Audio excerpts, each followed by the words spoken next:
నమస్తే, welcome to Vihari news. రాష్ట్రంలో MLA quota ద్వారా ఖాళీ అయిన 2 ఎమ్మెల్సీ స్థానాలకు సంబంధించి ఈసీ ప్రకటనతో గందరగోళం నెలకొంది. ఈ 2 స్థానాల్లో వేరువేరుగా ఉప ఎన్నికలు నిర్వహించేందుకు నిర్ణయించడమే ఇందుకు ప్రధాన కారణం. అయితే దీనిపై రాష్ట్ర ఎన్నికల కమిషన్ కేంద్ర ఎన్నికల సంఘానికి లేఖ రాసింది. 2 స్థానాలకు విడివిడిగా ఎన్నిక నిర్వహిస్తారా లేదంటే ఒకటిగానా అనేది క్లారిటీ లేదు. ఒకవేళ విడివిడిగా ఎన్నికలు నిర్వహిస్తే 2 కాంగ్రెస్కు దక్కే అవకాశం ఉంది.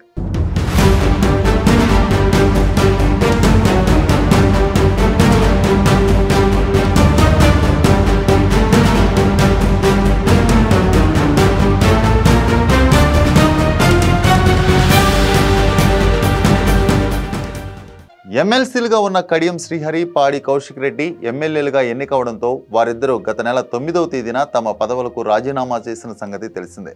ఎమ్మెల్సీలుగా వీరిద్దరికీ నవంబర్ 30, 2027 వరకు గడువు ఉన్న ప్రత్యక్ష ఎన్నికల్లో ఎమ్మెల్యేలుగా ఎన్నికైన నేపథ్యంలో ఎమ్మెల్సీ పదవులకు రాజీనామా చేశారు.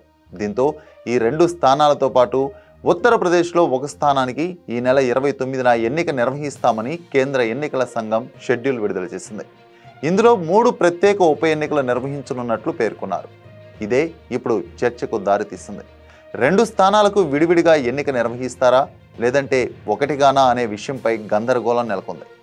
సంఖ్యాబలం పరంగా చూస్తే కాంగ్రెస్కు 1, బీఆర్ఎస్కు 1 రావాల్సి ఉన్నా ఈ 2 స్థానాలకు వేరువేరుగా నోటిఫికేషన్లు, వేరువేరుగా పోలింగ్ కేంద్రాలు ఏర్పాటు చేయాలని ఎన్నికల సంఘం ఆదేశించిన నేపథ్యంలో అధికార కాంగ్రెస్ పార్టీకి 2 ఎమ్మెల్సీ స్థానాలు దక్కనున్నాయి.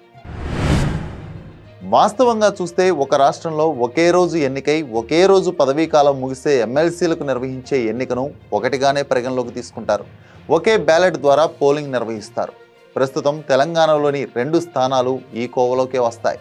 అసెంబ్లీలోని సభ్యుల మొత్తం సంఖ్యను పరిగణలోకి తీసుకొని ఓటు విలువ నిర్ణయిస్తారు.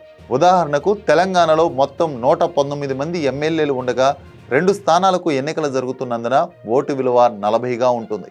రెండింటికి ఒకేసారి ఎన్నిక జరిగితే కాంగ్రెస్లోని 64 మంది ఎమ్మెల్యేలు మొదటి ప్రాధాన్య ఓటుగా 40 మంది ఓటు హక్కు వినియోగించుకుంటారు. బీఆర్ఎస్కు ఉన్న 39 మంది ఎమ్మెల్యేలు ఓటు వేసినా మరొకటి అవసరమవుతుంది. ఎంఐఎం మద్దతు ఇస్తే బీఆర్ఎస్ అభ్యర్థికి 46 ఓట్లు పడే అవకాశం ఉంది.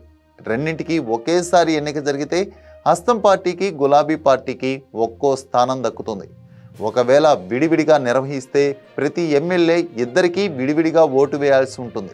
తద్వారా 64 మంది సభ్యులున్న కాంగ్రెస్కు 2 దక్కే అవకాశం ఉంది.